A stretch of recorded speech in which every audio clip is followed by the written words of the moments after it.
Ang iba't ibang salik na naging dahilan ng diskriminasyon sa kasarian sa tahanan, paaralan, komunidad at trabaho.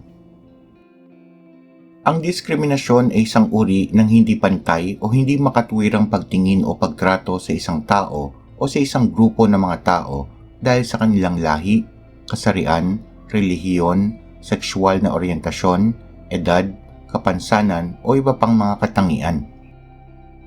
Ang anumang pag-uuri, eksklusyon o restriksyon batay sa kasarian na naglalayon o nagiging sanhi ng hindi pagkilala, paggalang at pagtamasa ng lahat ng kasarian ng kanilang mga karapatan at kalayaan ay saklaw nito. Ang pagbaba o pagkawala ng tiwala sa sarili, pagkakaroon ng galit o sama ng loob, at pagkakaroon ng negatibong pananaw sa buhay ay ilan lamang sa mga negatibong epekto nito.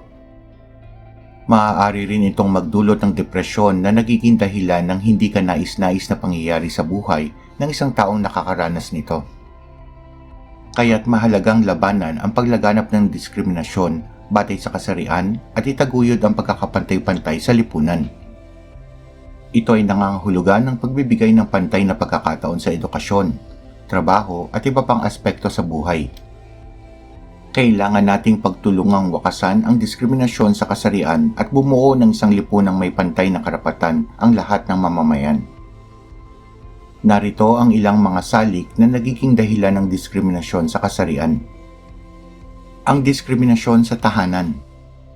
Batay sa tradisyonal na gampanin, ang mga lalaki ay dapat magtrabaho at bumuhay sa pamilya, habang ang mga babae ay dapat manatili sa bahay para mag-alaga ng mga anak at gumawa ng mga gawaing bahay. Ang ama ang tinatawag na haligi ng tahanan. Siya ang inaasahang maghanap buhay para sa pamilya.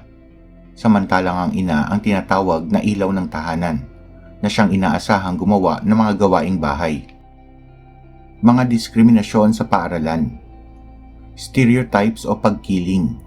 Mas pinapaigting ang mga paksang tulad ng wika at sining sa mga babaeng estudyante, at ang paksang tulad ng agham at matematika ay sa mga estudyanteng lalaki.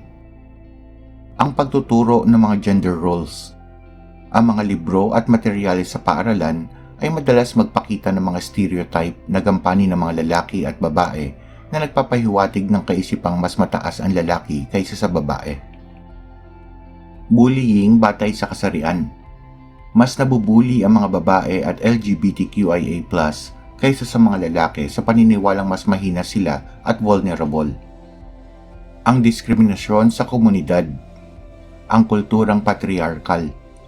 Sa sinaunang lipunan, ang mga lalaki ay tinitingala bilang mga pinuno at may mas mataas na posisyon kaysa sa mga babae na nagreresulta sa gender bias.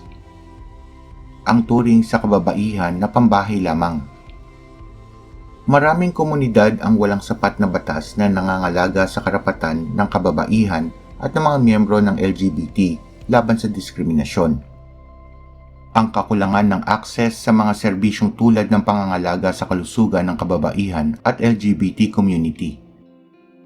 Ang pagkakaroon ng glass ceiling o paniniwalang mas mababa ang antas ng kalagayan ng mga babae kumpara sa mga lalaki, kaya hindi sila gaanong nabibigyan ng pagkakataon na magkaroon ng mga posisyon sa pamumuno ng mga organisasyon o pamahalaan. At ang mga turong pangrelihiyon na nagpapahiwatig na mas mataas ang katayuan ng kalalakihan. Isang halimbawa nito ay ang turo na ang ama ang itinuturing na dapat mamuno sa pamilya at ang ina ay dapat magpasakop o sumunod sa kanyang asawa. Ang diskriminasyon sa trabaho. Pagkakaiba sa sahod o gender pay gap. Ang kababaihan ay tumatanggap ng mas mababang sahod kaysa sa mga kalalakihan sa mga katulad na trabaho sa maraming industriya.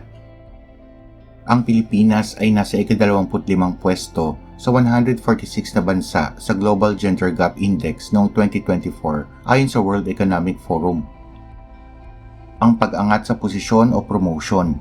Dahil sa gender bias, pinaniniwalaan na mga lalaki ay mas mahusay sa pamumuno kaysa sa mga babae. Kaya mas mababa ang pagkakataon para sa mga kababaihan na makakuha ng promosyon. At may mga uri ng hanap buhay o propesyon na parang nilikha lamang para sa mga mas malakas na kasarian, ang mga lalaki. Kaya't madalas na ang mga ganitong uri ng trabaho ay hindi binibigay sa mga babae, pati na sa mga kabilang ng LGBT.